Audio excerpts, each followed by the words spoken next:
Mientras secaba mis lágrimas en el velorio de mi único hijo, escuché la voz fría de Carla, mi nuera, romper el silencio del lugar. Tienes que irte de esta casa mañana. Vendí todo y voy a empezar una nueva vida. Me quedé paralizada. Aún firmaban el libro de condolencias, y ella eligió justo ese momento, el último adiós a mi hijo, Tomás, para apuñalarme con esas palabras crueles. Tragué el nudo en la garganta. Si acabas de llegar y quieres seguir nuestros videos, suscríbete al canal, porque quizá no nos encuentres de nuevo. No quería convertir la despedida de mi hijo en una escena vergonzosa. Solo deseaba que descansara en paz, al menos en su último día en esta tierra. Pero el golpe final llegó días después, durante la lectura del testamento. Carla, con una sonrisa burlona, susurró: «Espero que te guste vivir sin techo, porque no vas a recibir ni un centavo». Lo que nunca imaginó fue que el destino tenía otros planes. En cuanto el abogado abrió el sobre, el karma tocó a su puerta y su sonrisa desapareció al instante.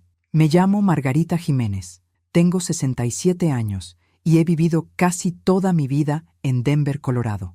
Perdí a mi esposo, Eduardo, por un infarto hace 8 años, quedando sola con nuestro hijo, Tomás. Cuando él murió, vendí nuestra casa grande y usé el dinero para ayudar a Tomás y a su esposa, Carla, a comprar la casa donde vivimos todos. Fue un acuerdo familiar. Yo aportaría dinero y ayudaría con las tareas y el cuidado de mi nieto, Lucas. «Mamá, esta casa también será tu hogar», me dijo Tomás ese día al firmar los papeles. Su sonrisa sincera calmó cualquier temor de no tener mi nombre en la escritura. Después de todo, ¿qué hijo echaría a su propia madre? Al principio, todo funcionaba bien. Cocinaba casi a diario, mantenía la casa limpia, recogía a Lucas en la escuela y cuidaba el jardín, el más bonito del vecindario. No me molestaba. Era mi forma de contribuir a nuestra familia. Pero las cosas empezaron a cambiar poco a poco después del ascenso de Tomás. Carla comenzó con comentarios. «Margarita, ¿de verdad tienes que usar la licuadora tan temprano? ¿O esta casa se está haciendo pequeña para 3 adultos, ¿no crees?». Frases que por sí solas parecían inofensivas, pero juntas mostraban un patrón que ignoré por amor a mi hijo y a mi nieto, hasta que, un miércoles cualquiera, recibí la llamada que lo cambió todo. Tomás, mi hijo de 42 años, había sufrido un aneurisma cerebral en el trabajo. Cuando llegué al hospital, ya se había ido. El funeral fue 3 días después. La iglesia estaba llena de flores y rostros conocidos, todos impactados por la partida de alguien tan joven. Me senté en primera fila, sosteniendo la mano de Lucas, de 9 años, tratando de ser fuerte por él, mientras mi corazón se hacía pedazos. Cuando el último invitado se marchaba, Carla se acercó. Su vestido negro elegante contrastaba con su mirada seca y calculadora. Esperó a que quedáramos casi solas, con unos pocos familiares aún recogiendo sus cosas. «Margarita», dijo con voz baja pero firme, «ahora que Tomás ya no está, tenemos que ser prácticas. Tienes que dejar la casa mañana. Ya tengo un comprador interesado y quiero mudarme a Miami con Lucas». Me quedé helada. «Carla, acabamos de enterrar a mi hijo, nuestro hijo. ¿Cómo puedes pensar en vender la casa ahora? ¿A dónde quieres que vaya?». Su mirada fue de hielo. «Ese no es mi problema. La casa está a mi nombre. Seguro ahorraste algo viviendo gratis tantos años aquí». «¿Gratis?». Mi voz se quebró. «Puse $180,000 para la entrada de esta casa sin contar todo lo que hago a diario». Ella se encogió de hombros. «Fue un regalo para tu hijo, no para mí. Y ahora él ya no está». Antes de que pudiera responder, Carla se alejó para hablar con su hermano Gregorio, quien me lanzó una mirada de desprecio. Me quedé allí, con las manos temblando, sin entender tanta crueldad. Esa noche, sola en la habitación que había ocupado por 5 años, no pude dormir. Recordé todas las señales que ignoré. Carla escondiendo el correo de Tomás, conversaciones que paraban al entrar yo, documentos guardados con prisa. Fui ingenua, confiando en la protección de mi hijo sin pensar qué pasaría si él faltaba. Mientras ordenaba algunas cosas, encontré una cajita que Tomás me había dado 3 meses antes. «Guárdala, mamá. No le digas a nadie. Algún día puede ser importante», me dijo. Pensé que era algo sentimental. La abrí con las manos temblorosas y encontré una llave con una nota. «Caja de Seguridad 247, Banco Nacional Primero». Clave: cumpleaños de la abuela. Junto a ella, una tarjeta de un abogado, Ricardo Fuentes, con una nota escrita a mano. Si algo me pasa, busca al señor Fuentes de inmediato. Sentí un escalofrío. ¿Tomás sabía algo? ¿Había previsto que necesitaría protección? Con el corazón latiendo fuerte, guardé la llave y la tarjeta en mi bolso. Por primera vez desde su muerte, sentí una chispa de esperanza. A la mañana siguiente, Carla golpeó mi puerta a las 7:30. «Quiero que te vayas antes del mediodía», dijo fría. «El agente inmobiliario viene a tomar fotos a la 1». «Carla, por favor», supliqué. «Ayudé a pagar esta casa. ¿A dónde esperas que me vaya tan rápido?» Ella suspiró con fastidio. «Hay refugios para gente de tu edad, o quizá alguna amiga pueda ayudarte. Francamente, Margarita, debiste prepararte mejor para tu vejez en lugar de depender de mi esposo». «De mi hijo», corregí, sintiendo una rabia que pocas veces había sentido. «Y esta casa también. Es parte mía. Pruébalo», me retó con una sonrisa arrogante. «¿Está tu nombre en algún papel, contrato o escritura?» «No». «Entonces tienes hasta el mediodía». No discutí más. Empecé a empacar mis cosas, metiendo todo lo posible en 4 maletas grandes y algunas cajas. Fotos familiares, recuerdos de Eduardo, regalos que Tomás me había dado, lo que pude llevar. El resto, incluidos los muebles que traje de mi antigua casa, tendría que quedarse. Mientras guardaba, escuché a Carla hablar por teléfono, seguramente con su hermano. «Por fin me deshice de ella», dijo riendo. «No vas a creer cuánto ofrecen por la casa. Con el seguro de vida de Tomás, no volveré a trabajar. Esa vieja tonta de verdad creyó que era parte de la familia». Sus palabras me hirieron, pero también encendieron algo dentro de mí, una determinación que no sabía que tenía. Terminé de empacar, subí todo a mi viejo coche y miré por última vez la casa que ayudé a comprar, creyendo que allí pasaría mis últimos años. Lucas corrió hacia mí antes de que arrancara. «Abuela, ¿a dónde vas? ¿Por qué te llevas tus cosas?» Sus ojitos estaban rojos e hinchados. Lo abracé fuerte, sintiendo las lágrimas quemar. «La abuela va a vivir en otro lugar por un tiempo, cariño, pero te prometo que nos veremos pronto». «Mamá dijo que nos vamos lejos», susurró. «No quiero irme, quiero quedarme contigo». «Lucas», llamó Carla desde la puerta con tono seco. «Entra ya, deja que tu abuela se vaya». Le di un último abrazo y subí al auto, con las manos temblando tanto que apenas pude girar la llave. No sabía a dónde iría, pero tenía claro mi primer destino, el Banco Nacional primero. Conduje al centro casi sin pensar, con la mente tan revuelta como el tráfico a mi alrededor. El peso de la traición de Carla seguía fresco, pero ahora había algo más. Curiosidad por lo que Tomás había dejado en esa caja de seguridad. El Banco Nacional primero ocupaba un imponente edificio de granito, con columnas clásicas que desentonaban con la arquitectura moderna de Denver.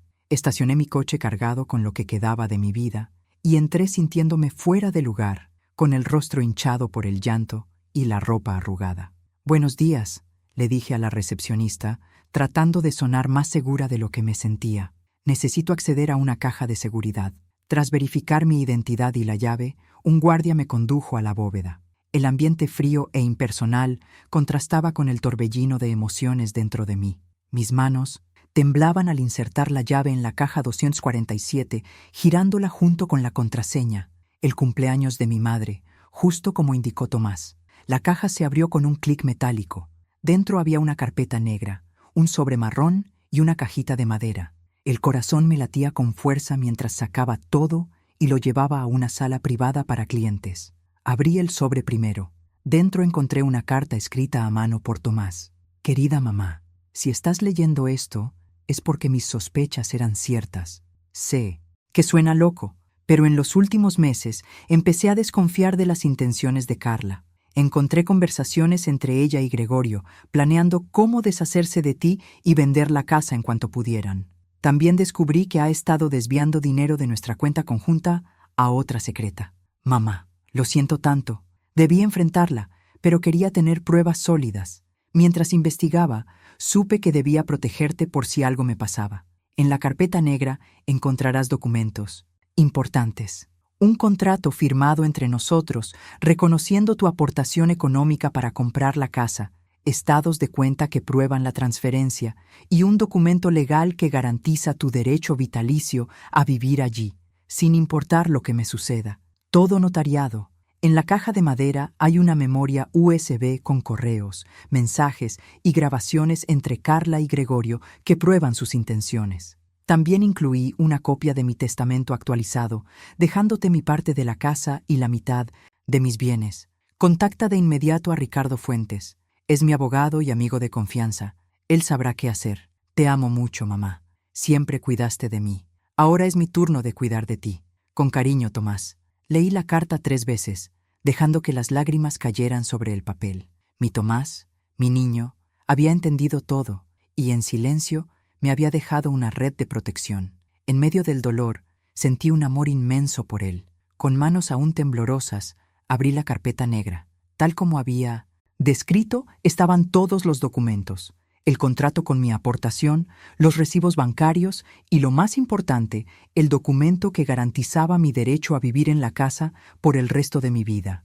Todo firmado, fechado y notariado apenas 3 meses atrás. La caja también contenía la memoria USB y una copia del testamento de Tomás. No podía revisar la memoria en ese momento, pero el testamento era claro. Me dejaba su parte de la casa y la mitad de sus bienes, incluido su seguro de vida. La otra mitad sería para Lucas, guardada en un fideicomiso hasta que cumpliera 25 años. Carla no lo sabía, pero acababa de cometer un error enorme al echarme. Con nueva determinación, guardé todo en mi bolso y tomé mi celular. La tarjeta del abogado, Ricardo Fuentes, seguía en mi cartera. Marqué su número y me sorprendió que me pasaran con él enseguida al mencionar mi nombre. «Señora Jiménez». Su voz era cálida y profesional. Estaba esperando su llamada. Tomás me advirtió que esto podría pasar. ¿Podemos vernos hoy? 2 horas después, estaba sentada en su elegante oficina en el distrito financiero de Denver. Era un hombre de mediana edad, con cabello entrecano y ojos amables tras unos lentes finos. Tomás era más que un cliente, era mi amigo, explicó mientras revisaba los documentos. Vino a verme hace 4 meses, muy preocupado. Dijo haber descubierto algo inquietante sobre su esposa. ¿Qué exactamente descubrió?, pregunté. Ricardo dudó un momento. Encontró correos entre Carla y su hermano, hablando de un futuro sin usted en la casa. También detectó transferencias sospechosas. Estaba investigando con discreción, reuniendo pruebas, y sospechaba que Carla podría... Su voz se quebró, sin poder terminar. Tomás nunca mencionó temer por su vida, respondió con cautela, pero estaba lo bastante preocupado como para tomar medidas extraordinarias. Conectó la memoria USB a su computadora y pasamos la siguiente hora revisando su contenido. Había decenas de correos entre Carla y Gregorio, algunos de más de 2 años, hablando de lo fácil que sería si yo no estuviera en la casa, de lo harta que estaba Carla de tener a una vieja entrometida controlando su vida. Pero los más impactantes eran los recientes. Después de deshacernos de ella, vendemos la casa y dividimos el dinero. Carla a Gregorio hace 3 meses. ¿Recuerdas al doctor que conociste? ¿Podría ayudarnos con el pequeño problema del seguro? 5 años es mucho tiempo para esperar. Gregorio a Carla hace 2 meses. Sentí un escalofrío al entender lo que eso implicaba. ¿Hablaban de hacerle daño a Tomás? ¿Es suficiente para una investigación?, pregunté, con la boca seca. Es circunstancial, pero muy grave, respondió Ricardo con gesto serio. Enviaré esto a un colega penalista. Mientras tanto, debemos resolver lo más urgente, recuperar su casa. Ricardo escribió rápido en su computadora y luego imprimió varios documentos. Esto es una advertencia legal formal que enviaré hoy a Carla, informándole de sus derechos y exigiendo acceso inmediato. También preparé una solicitud de orden de restricción para impedir cualquier venta hasta que el juez revise el caso. Firmé donde él indicó, sintiendo una mezcla de gratitud hacia Tomás por protegerme y tristeza por no poder darle las gracias. «Una cosa más», dijo Ricardo, abriendo un cajón y sacando un sobre. Tomás me dejó esto para entregárselo si algo le ocurría. Abrí el sobre con cuidado. Dentro había una llave de departamento y una tarjeta de débito con una nota. «Mi departamento. Lo uso para clientes a veces, pero siempre está disponible. El NIP es el cumpleaños de Lucas. Hay suficiente para que empieces de nuevo si lo necesitas. Te amo, mamá». Las lágrimas regresaron con fuerza, Incluso entre sus sospechas y temores, Tomás había pensado en todo para protegerme. Él lo sabía, susurré. De alguna forma sabía que debía cuidarme. Ricardo asintió en silencio. Tomás fue un hombre extraordinario, y ahora vamos a honrar su memoria, asegurando que su madre esté protegida, tal como él quiso. Al salir de la oficina de Ricardo, sentí algo que no había experimentado desde su muerte: propósito.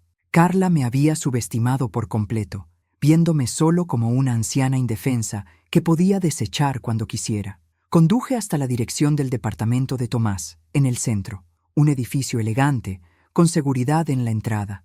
El portero sonrió al ver mi nombre en la lista de acceso permanente y me entregó un juego completo de llaves. El lugar era pequeño pero sofisticado, con vista a las montañas. Todo estaba impecablemente limpio y con víveres básicos, otra muestra de la previsión de Tomás. Me dejé caer en el sofá, agotada física y emocionalmente. Al caer la tarde sobre Denver, tomé mi celular y vi 3 llamadas perdidas de Carla, además de un mensaje. Olvidaste algunas cosas. Las donaré mañana si no vienes por ellas. Por cierto, ¿dónde estás? Necesito tu nueva dirección para los papeles del seguro. Sonreí con medientos amargura. No le preocupaba mi paradero, sino asegurarse de recibir el dinero del seguro lo antes posible.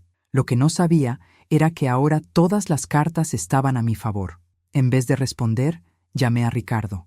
Creo que es momento de agendar una reunión, le dije, con una firmeza que me sorprendió. Quiero ver la cara de Carla cuando descubra que su plan perfecto se derrumbó. Habían pasado 3 días desde que me echó de la casa que ayudé a comprar. 3 días en los que me instalé en el departamento que Tomás había preparado con anticipación. 3 días planeando el momento en que recuperaría no solo mi dignidad, sino también justicia para mi hijo.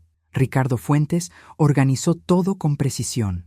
La reunión sería en su oficina a las 10:30 a.m. Carla recibió una notificación formal pidiéndole presentarse para tratar asuntos urgentes sobre la herencia de Tomás Jiménez. No sabía que yo estaría ahí, ni se imaginaba lo que estaba por pasar. Esa mañana me vestí con cuidado. Un traje azul, marino conservador que había usado años atrás en la boda de Tomás. Quería verme respetable, serena y, sobre todo, en control. Ya no era la suegra sumisa que podían desechar como un mueble viejo. Llegué media hora antes a la oficina.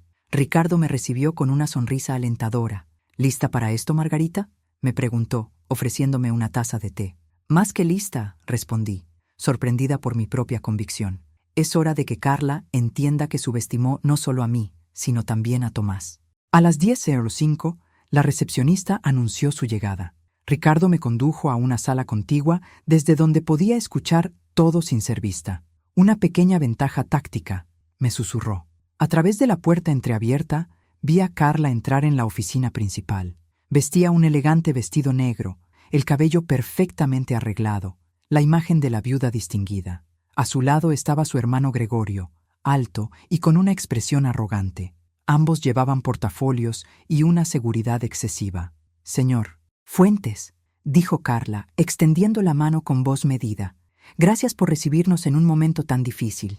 Este es mi hermano Gregorio, quien me ayuda con los asuntos de Tomás». Ricardo asintió con formalidad. «Señora Jiménez, señor Dávila, gracias por venir. Por favor, siéntense». Carla cruzó las piernas con elegancia. Debo decir que su carta me confundió. Pensé que todos los temas del patrimonio los manejaría el abogado de la empresa de Tomás. En realidad, comenzó Ricardo abriendo una carpeta. He sido el abogado personal de Tomás por más de 5 años. Él me confió varios asuntos confidenciales, incluyendo su testamento más reciente. Carla parpadeó, sorprendida. ¿Más reciente testamento? No tengo conocimiento de otro, solo el que hicimos juntos cuando nació Lucas. Precisamente por eso estamos aquí, continuó Ricardo con tono profesional. Tomás hizo cambios importantes hace unos 3 meses, con instrucciones específicas para ejecutarse tras su fallecimiento. Gregorio se inclinó hacia adelante con tono desafiante. ¿Qué tipo de cambios y por qué lo haría sin informar a Carla? Ricardo ignoró la segunda pregunta. Los cambios se refieren principalmente a la distribución de bienes y la residencia compartida. Pero antes de entrar en detalles, hay alguien que Tomás quiso que participara en esta reunión. Era mi señal. Respiré hondo y entré en la sala. El rostro de Carla cambió al instante. Primero sorpresa, luego una ira apenas contenida antes de recomponer su máscara de falsa calma. «Margarita», dijo forzando una sonrisa tensa, «¿qué haces aquí?»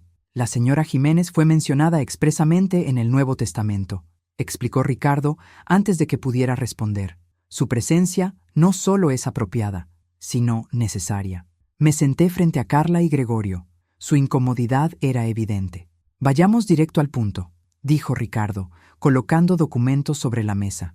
Primero, la situación de la casa en la calle Maple, número 1542. «La casa está exclusivamente a mi nombre», interrumpió Carla enseguida. «Fue una decisión conjunta entre Tomás y yo para simplificar trámites legales».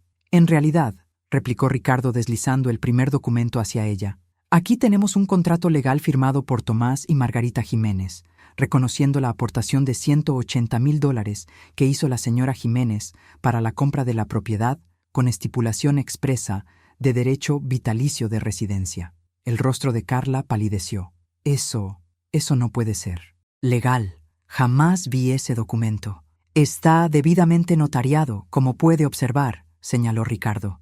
«Y aquí están los estados de cuenta que confirman la transferencia del monto mencionado desde la cuenta de la señora Jiménez hacia la cuenta conjunta usada para el pago inicial».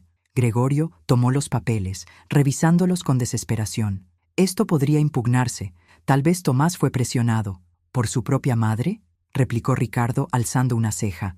«Eso sería difícil de probar, sobre todo considerando que Tomás también dejó esto». Reprodujo una grabación en su computadora. La voz de mi hijo llenó la sala. «Grabo esto como constancia de mi decisión libre y consciente de reconocer legalmente la contribución financiera de mi madre, Margarita Jiménez, en la compra de nuestra casa.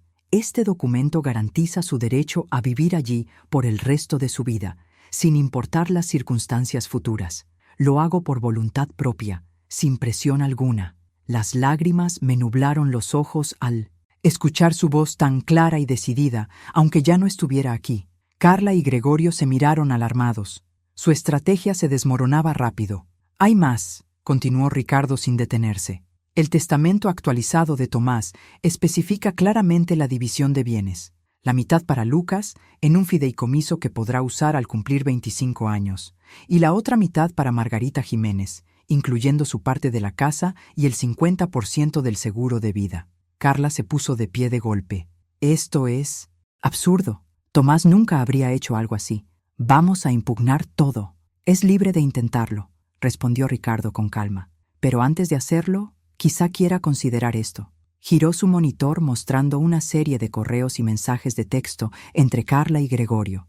El color desapareció por completo del rostro de Carla. «Tomás vino a verme hace unos meses con preocupaciones sobre actividades sospechosas», explicó Ricardo.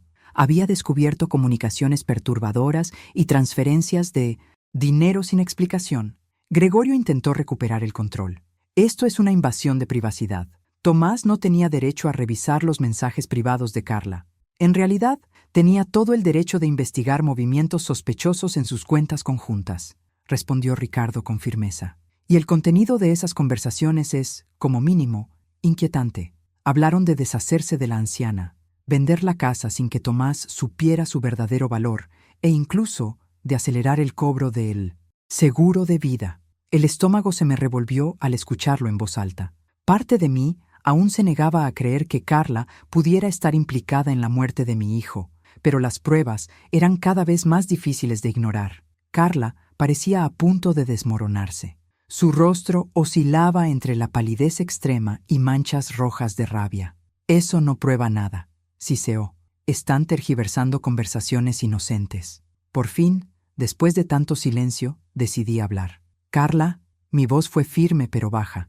«El día del funeral de Tomás me echaste de la casa que ayudé a comprar. Dijiste que no significaba nada, que no tenía derechos. Me trataste como basura, justo cuando mi hijo, tu esposo, acababa de ser enterrado». Carla intentó interrumpir, pero seguí. «Lo que no imaginaste es que Tomás vio más allá de tu fachada. Supo cómo me tratabas cuando él no estaba y tomó medidas para protegerme». «Esto es absurdo», respondió, pero su voz temblaba. Tomás y yo éramos felices.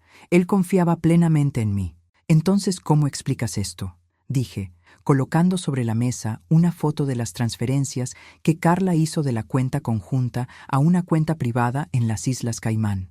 El silencio que siguió fue abrumador. Ricardo aclaró la garganta. Tengo 2 opciones que ofrecer hoy. Primera, aceptamos los términos del testamento de Tomás. Margarita regresa a la casa de inmediato con todos sus derechos garantizados, y nada de esta información sale de esta sala.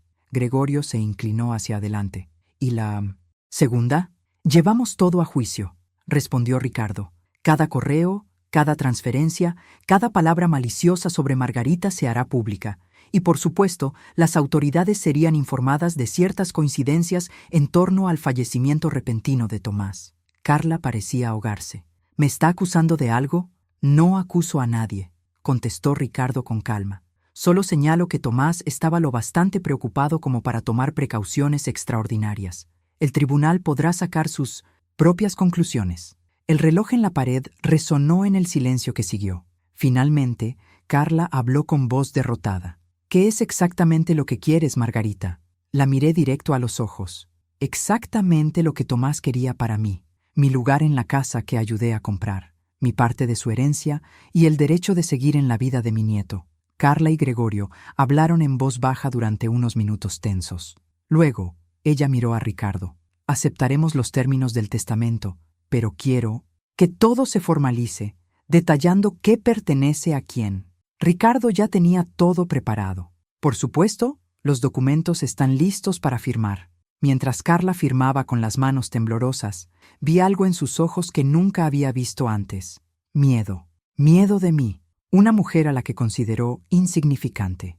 Al salir de la oficina de Ricardo esa mañana, respiré el aire fresco de Denver con una sensación de victoria agridulce. Había ganado una batalla que jamás debió existir, pero el costo fue inmenso.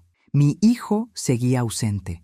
Aún así, sentí una nueva fuerza dentro de mí. Tomás me había protegido de maneras que nunca imaginé, y ahora me tocaba a mí seguir viviendo para honrar su memoria. De camino al departamento, recibí un mensaje de Ricardo. Todo está formalizado. Puedes volver a la casa cuando quieras. Me detuve en una pequeña cafetería de la esquina para tomar un té y asimilar lo ocurrido. El sol otoñal se filtraba por las ventanas, tiñendo de dorado las mesas. Estaba agotada, pero por primera vez desde la muerte de Tomás, no me sentía impotente. Decidir volver a la casa no era sencillo. Por un lado, era mi derecho, y quería estar cerca de los recuerdos de mi hijo y de Lucas. Por otro, la idea de compartir espacio con Carla después de todo resultaba insoportable. Decidí regresar, pero bajo mis propias condiciones.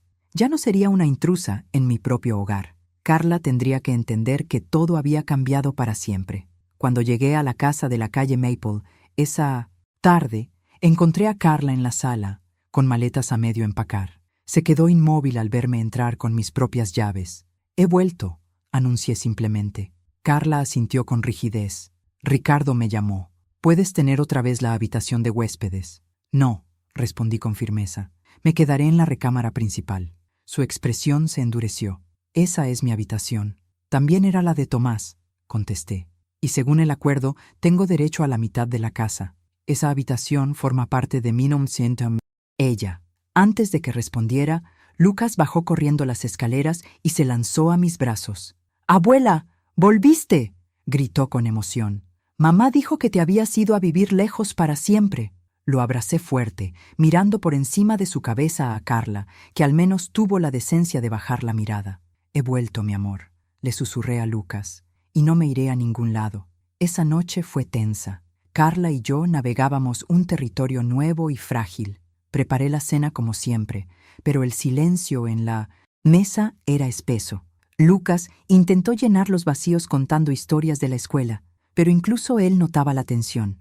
Después de cenar, mientras limpiaba la cocina, Carla se acercó con los brazos cruzados. «Tenemos que poner algunas reglas», empezó. Coloqué el último plato en el escurridor y la miré de frente. «Sí, tenemos que hacerlo. Primera regla, nunca más nos mentimos. Segunda, Lucas es la prioridad. Tercera regla, esta casa es tanto mía como tuya, y espero que se me trate con respeto». Carla pareció sorprendida por mi firmeza, pero asintió lentamente. Justo. También quiero agregar que necesitamos privacidad, áreas separadas, horarios distintos para usar los espacios comunes. De acuerdo, respondí. Y Lucas tendrá tiempo garantizado con las dos. Una expresión extraña cruzó el rostro de Carla. Por un instante, creí ver tristeza genuina en sus ojos. Yo sí amé a Tomás, dijo en voz baja. A mi manera. No respondí. No había nada que decir sin abrir más heridas. Sequé mis manos y salí de la cocina. En las semanas siguientes, Carla y yo establecimos una rutina cautelosa. Como dos depredadoras compartiendo territorio, manteníamos distancia, comunicándonos casi siempre por medio de Lucas. Un mes después de mi regreso, Ricardo me llamó con noticias inquietantes. La autopsia final de Tomás levantó algunas dudas. Aunque la causa oficial sigue siendo aneurisma, encontraron niveles altos de ciertas sustancias que pudieron contribuir. No es concluyente, aclaró, pero el forense lo consideró lo bastante sospechoso para avisar a las autoridades. Tal vez abran una investigación. Sentí un nudo en el estómago. Parte de mí seguía negándose a creer que Carla hubiera llegado tan lejos. Una cosa era querer deshacerse de mí, otra muy distinta, dañar a Tomás. Esa noche no pude dormir. Me quedé mirando el techo, pensando en todas las señales que ignoré los últimos meses. El cansancio de Tomás, los dolores de cabeza, su confusión ocasional. Todo lo atribuimos al estrés del trabajo. Al día siguiente, vi a Carla hablando por teléfono en el patio, en tono bajo y apurado. Cuando me vio por la ventana, colgó enseguida y entró fingiendo calma. Margarita, estaba pensando, dijo con falsa naturalidad. Tal vez deberíamos vender la casa, dividir el dinero y seguir cada una su camino. Aquí hay muchos recuerdos dolorosos. La miré fijamente. No, Carla, no vamos a vender la casa. Tomás quería que Lucas creciera aquí, y eso es lo que pasará. Sus ojos se entrecerraron un instante antes de forzar una sonrisa. Claro, solo era una idea.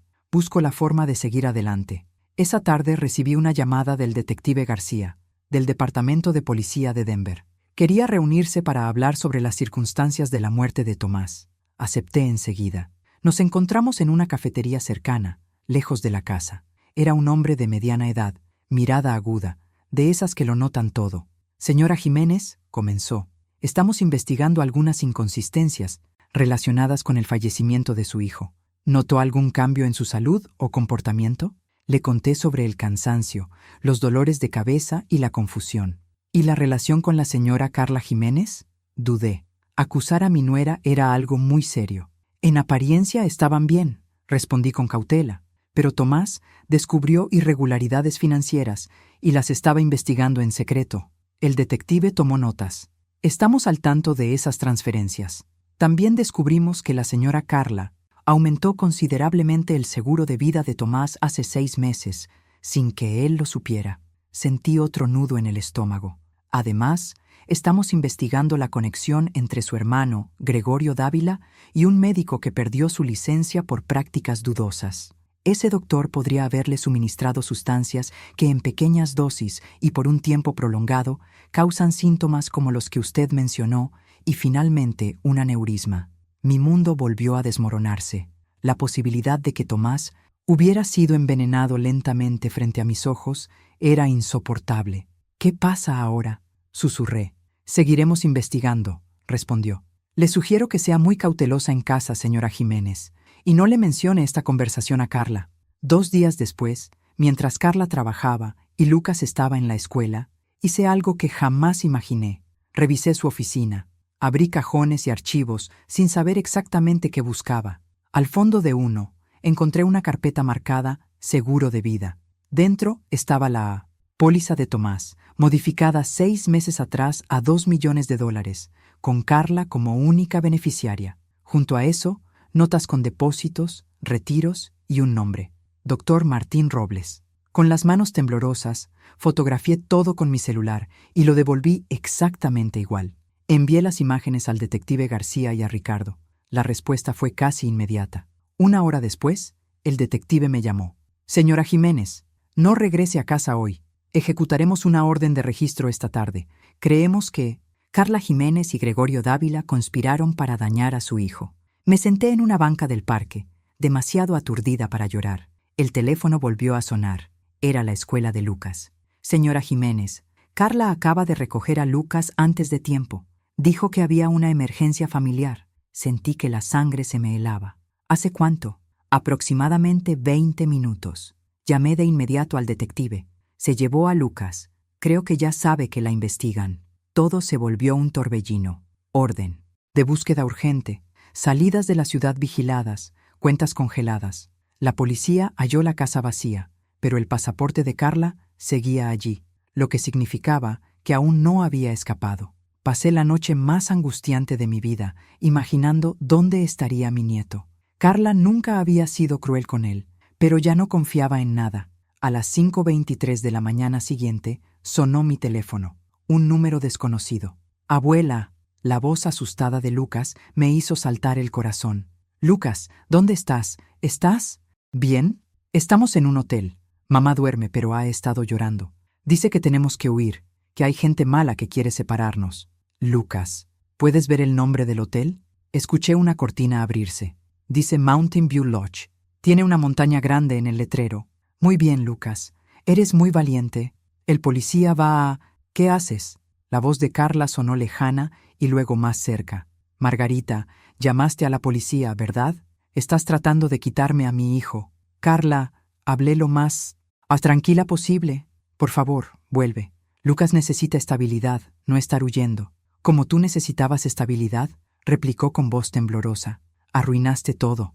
Tomás y yo estábamos bien hasta que te metiste, queriendo controlarnos. Carla, Tomás está muerto, respondí firme. Y la policía investiga cómo pasó. ¿De verdad quieres que Lucas crezca con alguien que... No digas eso, gritó. Yo amaba a Tomás. Fue Gregorio quien... Yo nunca quise que él sufriera.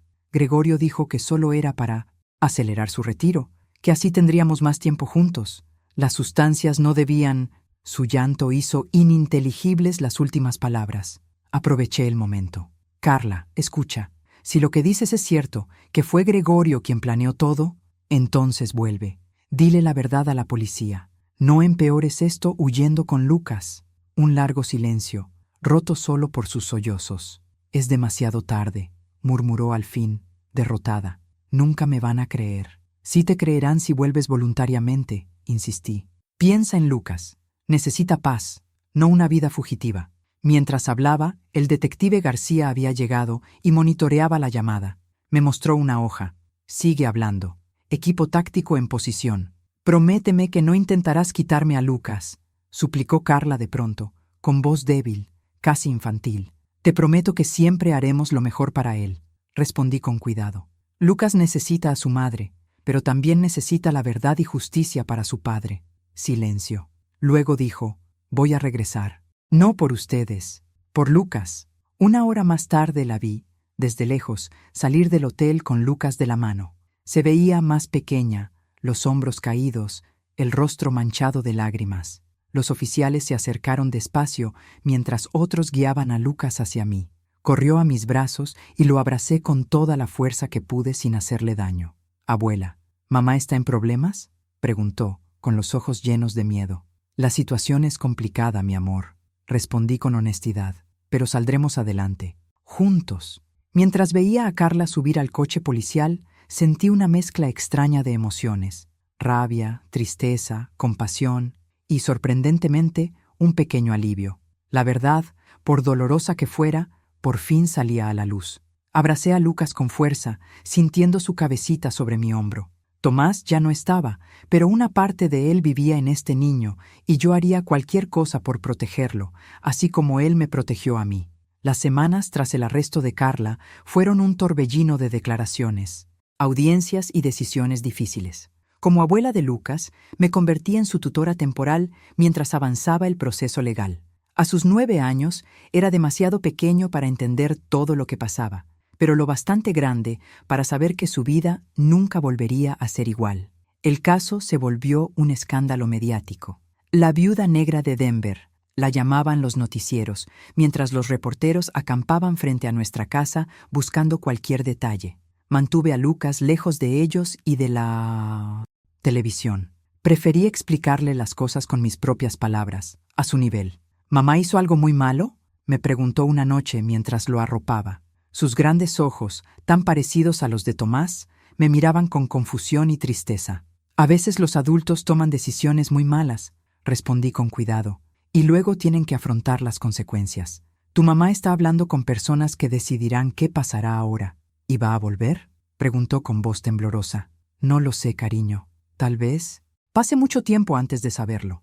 La verdad era que Carla había aceptado testificar contra su hermano Gregorio a cambio de una condena reducida.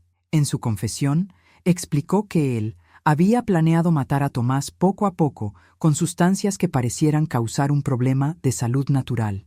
Carla admitió saberlo y no detenerlo, pero aseguró no haber participado directamente. Esa parte, dijo, fue obra de Gregorio. El doctor Martín Robles, quien había proporcionado las sustancias, también fue arrestado y aceptó cooperar. Su licencia médica ya había sido revocada y enfrentaba cargos que lo mantendrían en prisión por el resto de su vida. Un día, 2 meses después del arresto de Carla, Ricardo me invitó a almorzar. Elegimos un pequeño restaurante italiano, lejos de los curiosos y la prensa. ¿Cómo está Lucas?, preguntó después de ordenar. Tiene días buenos y malos, respondí sinceramente. Empezó terapia la semana pasada. La psicóloga dice que está procesando el trauma de forma normal. Para su edad, Ricardo asintió, entrelazando las manos sobre la mesa. ¿Y tú, Margarita? ¿Cómo estás? La pregunta me tomó por sorpresa. Me había concentrado tanto en cuidar de Lucas, en abogados y policías, que apenas había tenido tiempo de pensar en mí. Estoy funcionando, respondí al fin. Es todo lo que puedo hacer por ahora. ¿Sabes?, dijo Ricardo en voz baja. Tomás estaría muy orgulloso de cómo estás enfrentando todo esto. Siempre hablaba de tu fortaleza. Sentí las lágrimas acercarse. No me siento fuerte. A veces solo finjo serlo por Lucas. A veces fingir ser fuerte es la verdadera fortaleza, sonrió con ternura. Pero te llamé para hablar de algo específico, continuó. El juicio de Gregorio comenzará en unas semanas.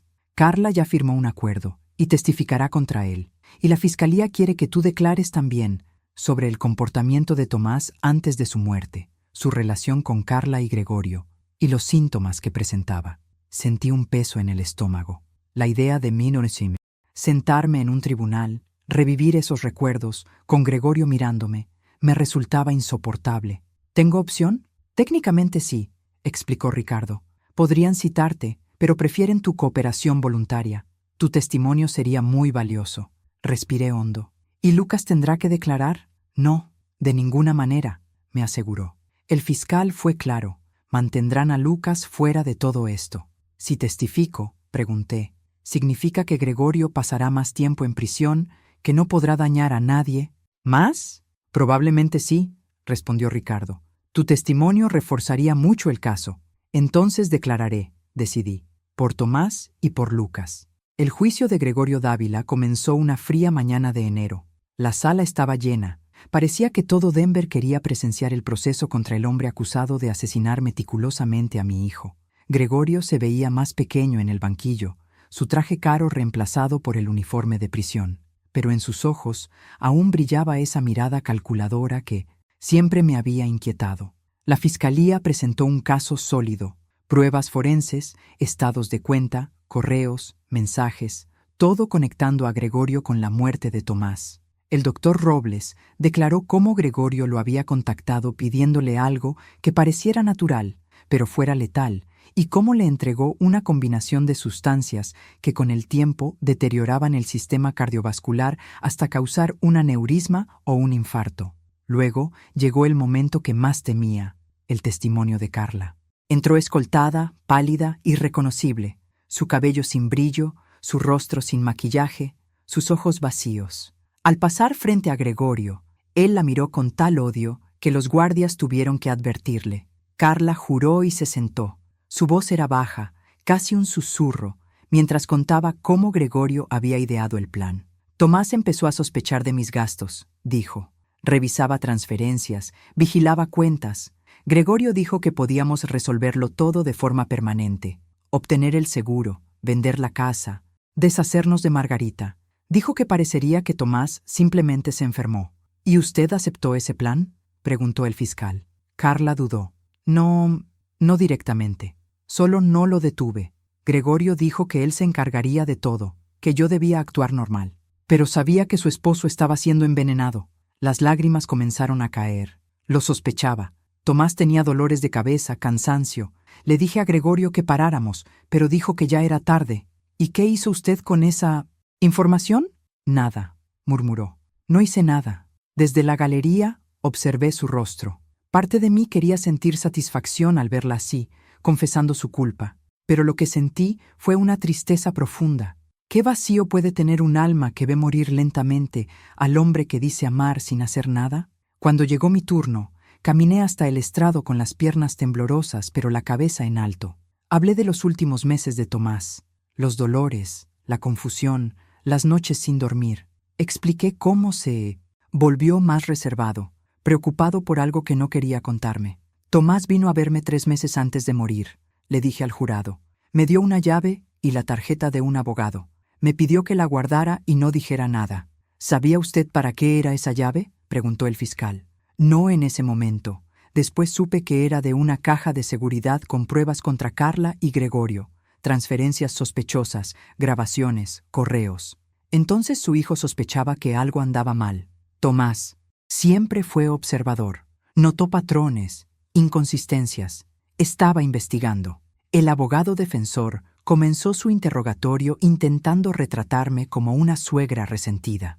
Señora Jiménez, ¿no es cierto que usted nunca aprobó el matrimonio de su hijo, que siempre sintió celos y resentimiento hacia Carla? Lo miré directamente a los ojos. Yo quería querer a Carla. Lo intenté durante años. No la resentí por casarse con Tomás. La resentí por la forma en que me trataba cuando él no la veía. Por cómo intentó aislarme de mi propio hijo. Por cómo me hizo sentir una carga dentro de mi propia familia. ¿Y no le parece conveniente, insistió el abogado, que ahora tenga la custodia de Lucas y control de los bienes de Tomás? ¿No era eso lo que quería desde el principio? Sentí la ira subir, pero mantuve la voz serena. Lo que yo quería era a mi hijo con vida. Quería verlo criar a su hijo. Lo que tengo ahora es un niño traumatizado, que perdió a su padre y, en la práctica, también a su madre. No hay nada conveniente en eso, señor. El juicio duró 3 semanas. Al final, el jurado solo necesitó 4 horas para decidir. Gregorio Dávila fue declarado culpable de homicidio en primer grado y condenado a cadena perpetua sin posibilidad de libertad condicional. Carla, gracias a su cooperación, recibió una condena de 15 a 20 años por complicidad y homicidio. Con buena conducta, podría salir en 10. Cuando el juez leyó las sentencias, no sentí el alivio ni la satisfacción que esperaba. Se había hecho justicia, sí, pero Tomás seguía muerto. Lucas seguía sin padres, y yo debía reconstruir los pedazos de una familia rota. Afuera del tribunal, un reportero me puso un micrófono frente al rostro. Señora Jiménez, ¿cómo se siente ahora que se ha hecho justicia por su hijo? Miré a la cámara, consciente de que miles esperaban lágrimas o venganza. No existe justicia verdadera para un asesinato, respondí simplemente. Solo consecuencias. Tomás no volverá, sin importar cuántos años pase Gregorio en prisión. Ahora mi prioridad es mi nieto, que crezca sabiendo cuánto lo amó su padre y que logremos algo de normalidad en nuestras vidas. Me alejé de las cámaras, agotada hasta los huesos. En el coche, miré el cielo gris del invierno y dejé que las lágrimas por fin salieran. No por el veredicto, sino por el largo camino que aún nos esperaba a Lucas y a mí. Esa noche, después de arroparlo, me senté en la cocina con una taza de té y mi foto favorita de Tomás. Él, sonriendo el día de su graduación universitaria, joven, lleno de vida. «Lo logramos, hijo», susurré. «No como lo planeaste, ni como yo imaginé, pero lo hicimos. Ahora voy a cuidar de tu niño, y te juro que crecerá sabiendo qué clase de hombre fue su padre». La casa estaba en silencio, solo el tic-tac del reloj y los crujidos de las vigas antiguas. Nuestra casa, mía y de Lucas ahora, un nuevo comienzo construido sobre las cenizas de una tragedia. Al mirar la cocina donde cociné miles de veces, el salón donde Tomás jugó de niño y más tarde veía partidos con Lucas, entendí que esa casa guardaba más recuerdos buenos que malos, y que, con tiempo y esfuerzo, podríamos crear muchos más. Por primera vez en meses, me permití sentir una pequeña semilla de esperanza, no por la vida que perdimos, sino por la que aún podíamos construir. La primavera llegó a Denver con una explosión de color tras el largo invierno gris. Tulipanes y narcisos brotaron en el jardín delantero que Tomás había plantado años atrás. Lucas y yo nos dedicamos a renovar el patio, convirtiéndolo en un espacio donde él pudiera jugar mientras yo lo observaba desde el porche. Los 6 meses desde el final del juicio fueron de adaptación y lenta sanación. Lucas continuó en terapia, trabajando sus sentimientos encontrados, la pérdida de un padre y la traición de una madre. Como su tutora legal permanente, ahora tenía toda la responsabilidad sobre su educación, su salud y su bienestar emocional. No era fácil a mis 68 años, pero descubrí fuerzas que no sabía que tenía. Aprendí a jugar videojuegos con él, a ayudarlo con sus proyectos de ciencias, a entender el complicado mundo social de 4º grado. Las noches seguían siendo las más duras. Pesadillas frecuentes lo hacían despertar llorando, llamando a su papá. Una tarde de sábado, mientras plantábamos tomates cherry, Lucas se detuvo con la pala en la mano. «Abuela, ¿crees que deberíamos visitar a mamá?». La pregunta me sorprendió. Carla cumplía su condena en 1990. Una prisión estatal a 2 horas. Tenía derecho a visitas, pero Lucas nunca había querido ir. «¿Te gustaría, cariño?», le pregunté con cuidado. Se mordió el labio, igual que Tomás cuando pensaba. «No sé, a veces la extraño, pero luego recuerdo lo que le hizo a papá y me enojo». Puse mi mano aún llena de tierra sobre la suya. «Es completamente normal sentir eso, Lucas. Puedes extrañarla y estar enojado al mismo tiempo. ¿Tú la visitas?». Negué con la cabeza. «No, no la visito». «¿La odias?». Esa fue aún más difícil. Pensé unos segundos antes de responder. «No odio a Carla», dije por fin. «Odiar consume mucha energía y prefiero usarla en ti y en recordar a tu padre con amor. Estoy furiosa por sus decisiones, por lo que permitió, pero odio, no, solo siento tristeza por todo lo que se perdió». Lucas asintió, comprendiendo. «Si algún día quiero visitarla, ¿me llevarías?». «Claro», prometí. «Cuando tú lo decidas y estés listo, iremos». Volvió a cavar la tierra y plantó una pequeña semilla de tomate. Trabajamos en silencio unos minutos, con el sol tibio en la espalda y el aroma de la tierra húmeda alrededor. «Abuela», dijo al fin, «gracias por no hacerme elegir». Sentí un nudo en la garganta.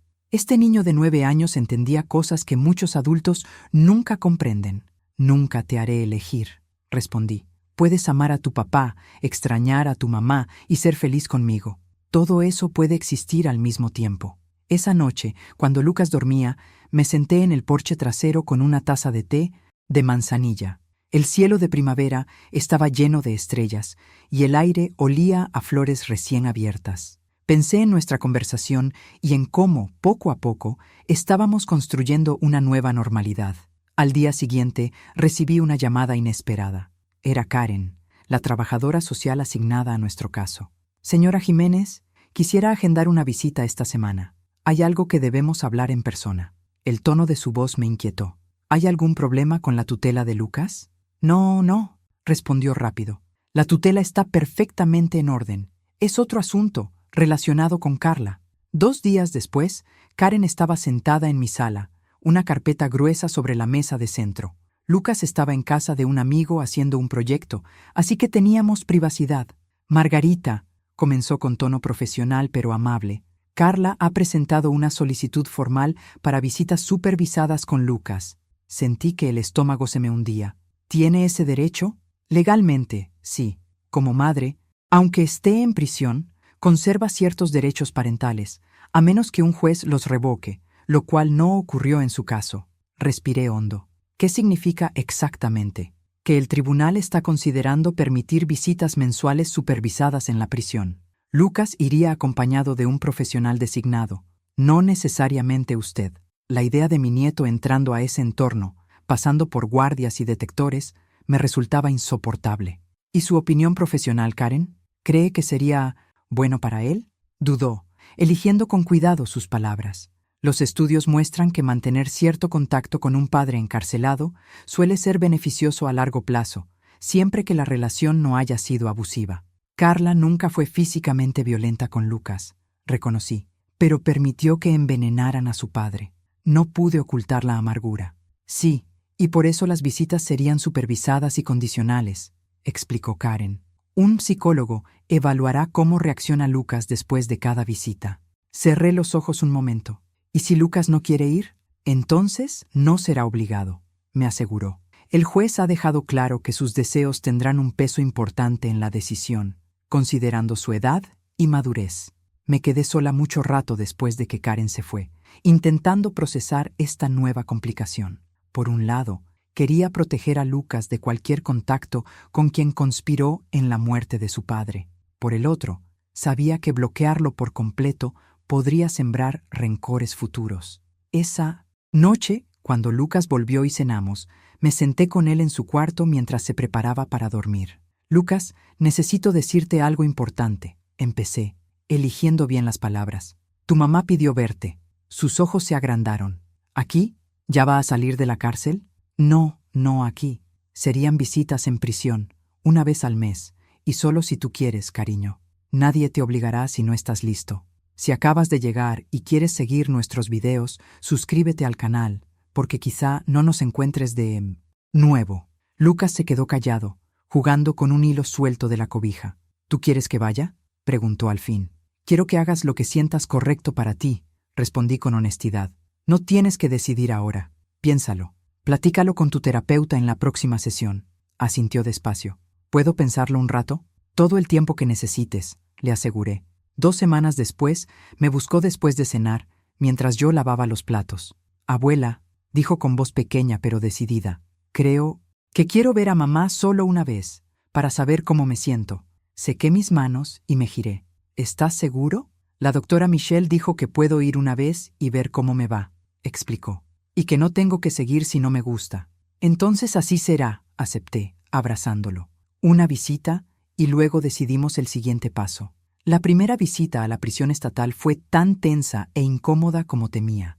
Lucas estaba nervioso al pasar seguridad, con los ojos muy abiertos ante muros altos, rejas y guardias, armados. Quedamos en que yo lo esperaría en el área de visitas, mientras él, acompañado por la trabajadora social Clara, vería a Carla en la sala supervisada. 1 hora después volvió, con el rostro en una máscara de emociones imposibles de leer. En el coche, de regreso a casa, guardó silencio varios minutos hasta que habló.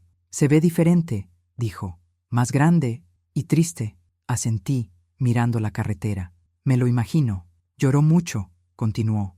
«Dijo que lo siente por lo de papá, que fue culpa del tío Gregorio, que no sabía qué hacer». Mantuve la voz neutral, decidida a no influirlo.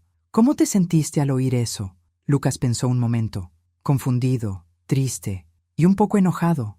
Decía que me ama y que me extraña. Pero, si me amaba tanto, ¿por qué dejó que le pasara eso a papá? ¿Por qué no lo salvó?» La sabiduría de ese niño me dejó sin palabras por un segundo. Suavemente apreté su mano.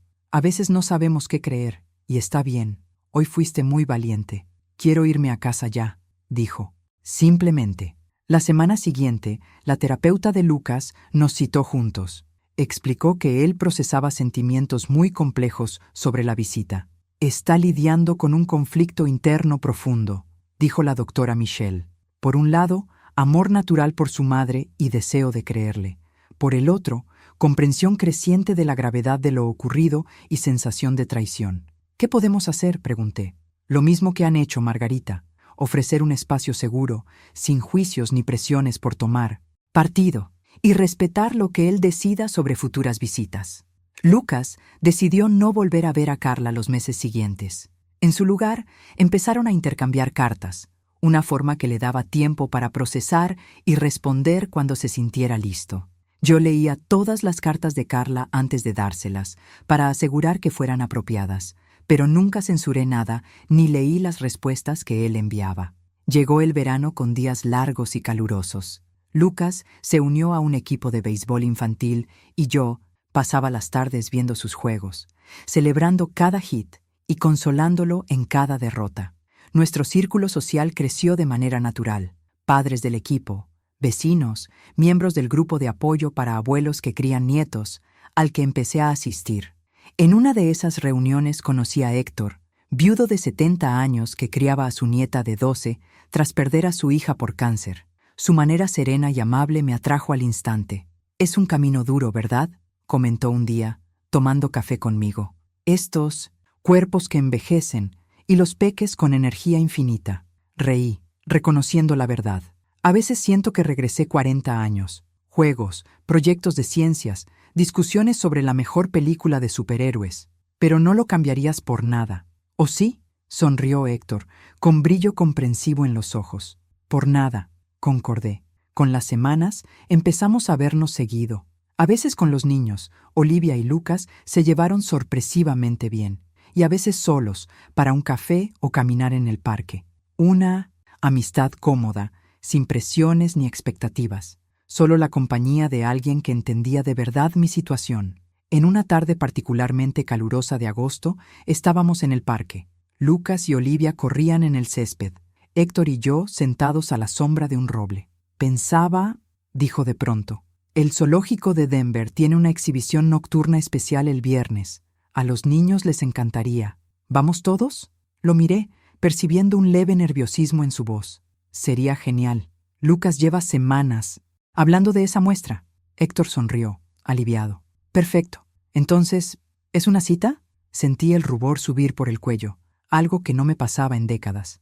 ¿Una cita? Bueno, sí, aclaró tímido. Una cita en familia con los niños, pero aún así. Me reí, sorprendida de lo natural que se sentía. Una cita me encantaría, Héctor. Esa noche me senté en la cama de Lucas después de apagar la luz. Nuestro ritual de siempre. ¿Qué te parecería ir al zoológico el viernes con Héctor y Olivia? Estaría increíble, exclamó. Luego se detuvo, con una mirada astuta.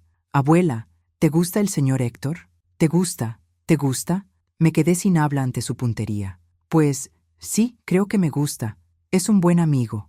Lucas asintió con una sabiduría mayor que su edad. Me parece bien.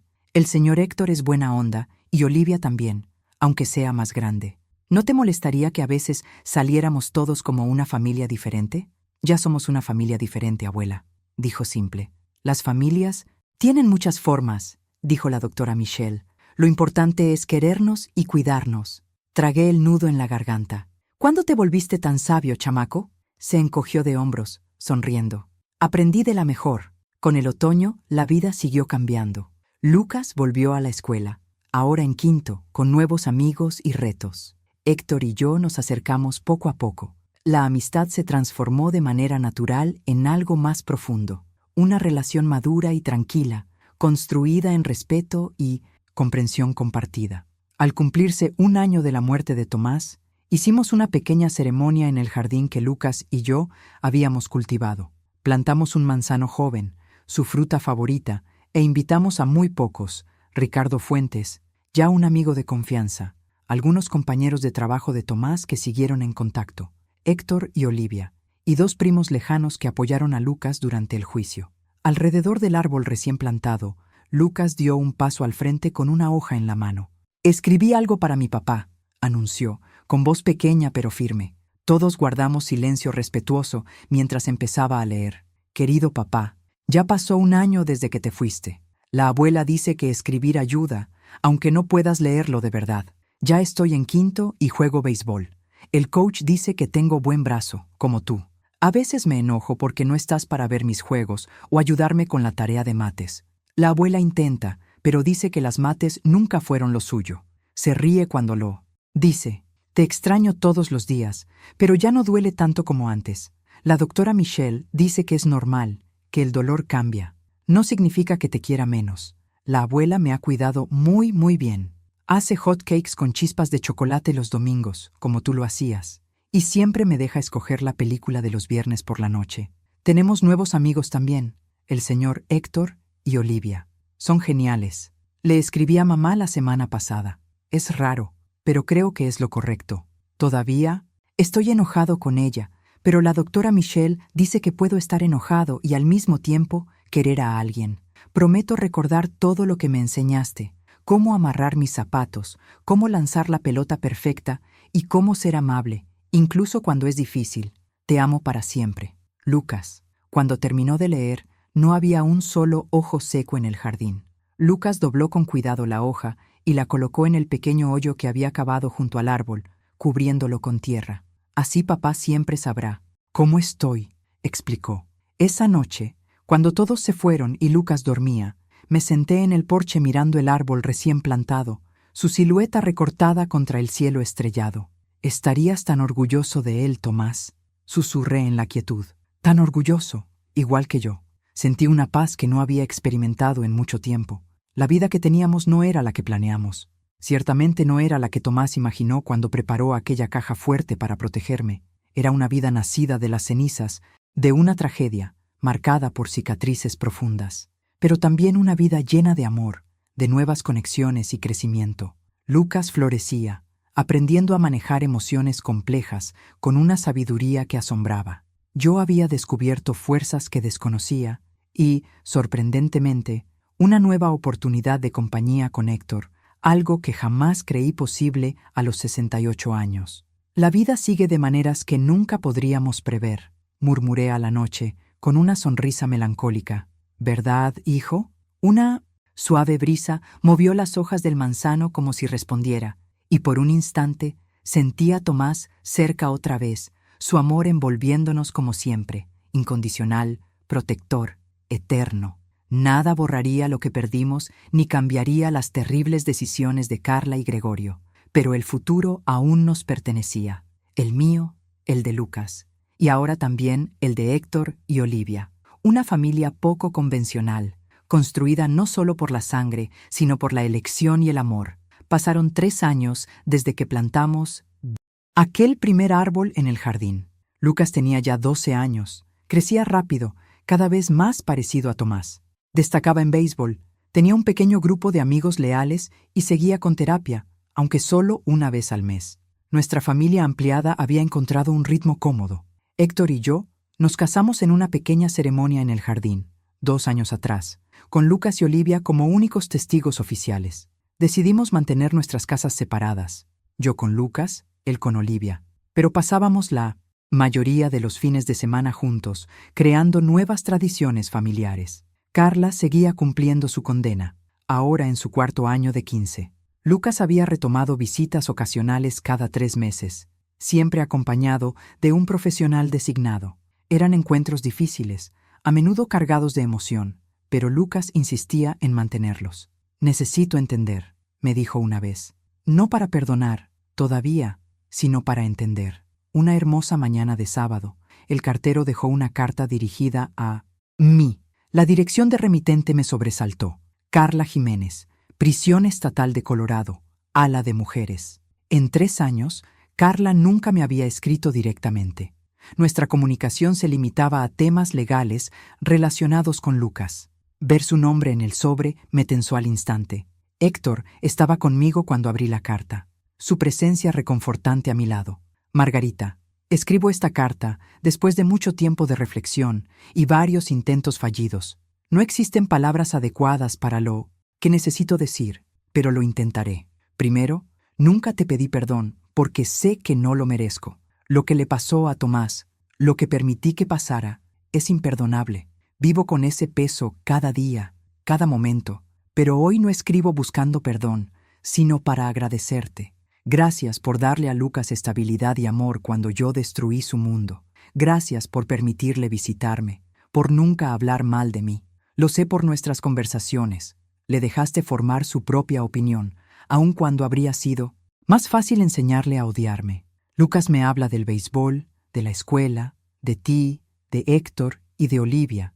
Me cuenta del árbol de Tomás en el jardín y de cómo agregan una nueva planta cada año. Se ve equilibrado, feliz dentro de lo posible, y eso es enteramente gracias a ti. También quiero decirte que dejé de pelear por una reducción de mi condena. Rechacé mi última audiencia de libertad condicional. Cumpliré los 15 años completos. Es lo mínimo que puedo hacer. Finalmente, quiero que sepas que, cuando salga de aquí, no interferiré en la vida que has construido. Lucas tendrá 21 años. Será un adulto capaz de decidir qué relación quiere tener conmigo, si alguna. Respetaré por completo esa decisión. Tomás tenía razón al protegerte. Siempre vio lo que yo me negué a ver, la fuerza y el corazón que posees. No fui digna de ninguno de los dos. Con respeto y gratitud, Carla. Cuando terminé de leer, noté que estaba llorando. No eran lágrimas de tristeza ni de ira, sino algo más complejo, el reconocimiento del peso que todos cargábamos y, quizá, un pequeño alivio por esa admisión tardía. ¿Vas a responderle?, preguntó Héctor suavemente. No lo sé, respondí con sinceridad.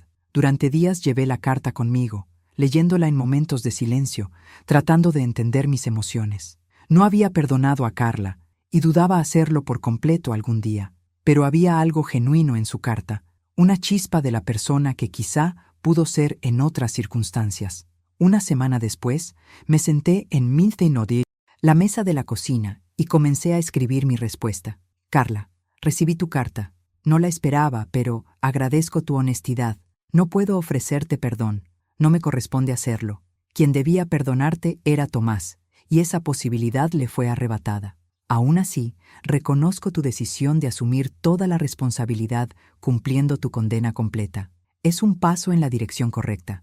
Respecto a Lucas, seguiré haciendo lo que siempre he hecho, ponerlo en primer lugar. Eso significa permitirle mantener contacto contigo mientras sea sano para él y protegerlo de cualquier daño. Está creciendo como un joven extraordinario, amable, reflexivo, sorprendentemente sabio para su edad. Veo tanto de Tomás en él, no solo en su rostro, sino en su carácter. Estoy segura de que cuando llegue el momento, él decidirá por sí mismo qué relación quiere tener contigo. No interferiré en esa decisión, sea cual sea. Margarita. Era una respuesta breve, sin dramatismo, pero honesta. Sellé el sobre y lo envié al día siguiente. Con los años, Lucas siguió creciendo, transformándose de niño a adolescente. A los 15 ya casi alcanzaba la estatura de Tomás, con su misma sonrisa fácil y su risa contagiosa. Sus visitas a Carla se redujeron a 2 por año, pero mantenía correspondencia constante con ella. Una tarde, tras volver de una de esas visitas, se sentó conmigo en el porche, mirando el jardín conmemorativo que habíamos ampliado. El manzano original ya daba sus primeros frutos, rodeado de rosales, lavanda y una banca de madera donde solía leer. Abuela, empezó Lucas, su voz más profunda ahora, signo claro de adolescencia. Siempre he querido preguntarte algo, pero nunca encontraba el momento. Puedes preguntarme lo que quieras, respondí, cerrando mi libro. ¿Crees que papá sabía lo que estaba pasando? Lo de mamá y el tío Gregorio. La pregunta me tomó por sorpresa. En todos esos años, Lucas nunca había sido tan directo sobre la muerte de su padre. Creo que sospechaba que algo no estaba bien, respondí con cuidado. Por eso tomó medidas para protegerme, para protegernos. Dejó la caja de seguridad con las pruebas, el departamento, todo preparado. Lucas asintió lentamente. He pensado mucho en eso últimamente, en cómo debió sentirse papá, sospechando pero sin estar seguro, imaginando que su propia esposa pudiera hacerle algo así. Debió ser insoportable, coincidí. ¿Sabes qué es lo raro?, dijo. Mientras más grande me hago, más difícil me resulta recordar cosas exactas de él, su voz, cómo se sentían sus abrazos. Pero al mismo tiempo, siento que lo entiendo mejor ahora que cuando era niño. Extendí la mano y apreté su hombro. Creo que eso es natural. Los recuerdos cambian, pero la comprensión crece. Y llevas tanto de él dentro de ti, ¿sabes? No solo en cómo te ves. Lucas sonrió, una sonrisa dulce y triste a la vez. Mamá dijo lo mismo hoy. Dijo que a veces le cuesta mirarme porque me parezco demasiado a él. Nos quedamos en silencio, contemplando el jardín y las primeras estrellas que aparecían en el cielo nocturno. ¿Sabes, abuela?, dijo Lucas finalmente. Creo que ahora entiendo por qué nunca intentaste que odiara a mamá, aunque todo lo que pasó.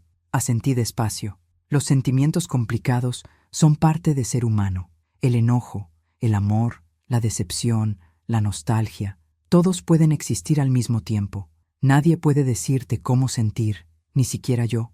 La odio por lo que hizo, confesó Lucas en voz baja, o por lo que permitió que pasara. Pero no puedo odiarla del todo. ¿Eso me hace una mala persona? Eso te hace humano, respondí con firmeza, y un ser extraordinariamente compasivo, considerando todo lo que has vivido. Lucas asintió, encontrando algo de consuelo en mis palabras. Hay otra cosa que quería decirte, continuó. He decidido que quiero estudiar Derecho, como papá. Quiero ayudar a familias como la nuestra, que pasaron por cosas así. Sentí que el corazón se me llenaba de orgullo. Tu padre estaría tan orgulloso de esa decisión. ¿Tú crees?, preguntó de pronto, con la voz del niño que aún vivía en él. Estoy completamente segura, respondí. Esa noche, después de que Lucas subió a su habitación, me quedé sola en el jardín, bajo la suave luz de la luna. Pensé en Tomás, en cómo previó la necesidad de protegerme, en cómo su amor seguía guiando nuestras vidas tantos años después. Mira en lo que se está convirtiendo tu hijo, susurré al viento. Mira cómo transforma el dolor en propósito, cómo encuentra su camino en la oscuridad.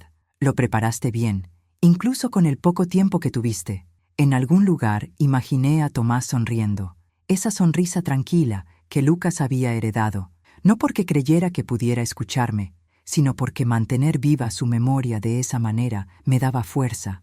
A los 74 años había vivido más de lo que alguna vez imaginé. Perdí a un esposo y a un hijo, enfrenté traiciones inimaginables y duelos profundos, pero también encontré nuevos comienzos, un amor inesperado con Héctor, una familia ampliada con Olivia, y la dicha incomparable de ver a Lucas crecer y salir adelante contra todo pronóstico. La vida rara vez sigue el camino que planeamos. A veces nos lleva por senderos oscuros y sinuosos, a través de tormentas que parecen no tener fin. Pero incluso en las circunstancias más sombrías, incluso cuando perdemos a quienes más amamos, siempre existe la posibilidad de volver a encontrar la luz, si tenemos el valor de seguir caminando. Tomás me enseñó eso con su último acto de amor, aquella llave plateada y las pruebas que reunió con tanto cuidado. Sabía que encontraría una fortaleza que nunca imaginé tener. Sabía que, aun cuando todo pareciera perdido, siempre habría un camino por delante. Y tenía razón. Si acabas de llegar y quieres seguir nuestros videos, suscríbete al canal, porque quizá no nos encuentres de nuevo.